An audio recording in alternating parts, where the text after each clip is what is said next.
Today, we're going to talk about something pretty deep.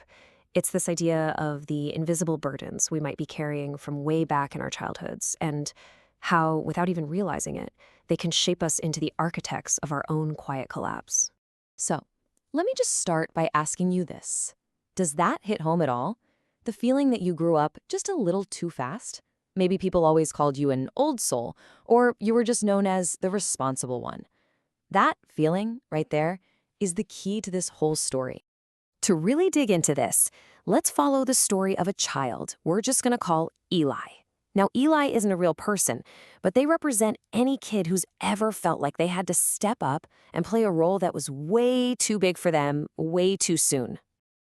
All right, so our first big idea is what we can call the emotional thermostat. And this is all about the invisible job, the silent burden that a kid like Eli takes on, often without anyone, including themselves, even noticing.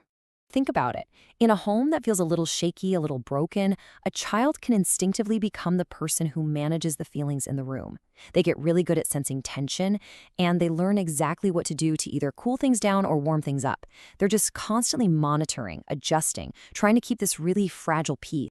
And you know what? There's actually a name for this in psychology. It's called parentification. It's literally the process where a child is put in a position where they have to take on adult roles and responsibilities long before they're emotionally or developmentally ready for any of it. So what does this actually look like? Well, for our kid, Eli, it meant wearing a bunch of different hats. One minute, they're the mediator between two fighting parents. The next, they're the confidant, listening to adult problems they shouldn't even know about, or the caretaker for their siblings. But maybe the biggest role of all, the peacemaker, the one whose job it is to keep everybody else happy. And this is where it gets really tough, because it leads to this fundamental, heartbreaking trade-off. In order to keep the peace, to feel like they belong, to feel loved, the child learns to push their own needs, their own fears, their own personality way, way down. They sacrifice who they really are just to keep things stable. So, what happens when that child finally grows up? You'd think those roles would just fade away, right? But they don't. They become these deeply wired patterns, and you end up with an adult who is, in so many ways, still wearing a disguise. You can draw a straight line from the job they had as a kid to the symptoms they have as an adult. The little family peacemaker, they grow up to be the adult who feels guilty just for having needs of their own. The constant caretaker, they become the adult who honestly believes that if they're not completely exhausted, they're not successful. I mean, this conditioning runs so deep that they can become an adult who literally apologizes for crying. And you have to ask why. Because as a kid, their own emotions felt like a threat to the family's balance. Showing sadness or needing comfort was a problem. So now, as an adult, that little program is still running. My feelings are an inconvenience to other people. Okay, I know this all sounds incredibly heavy, but really understanding the problem is the only way we can start talking about a solution.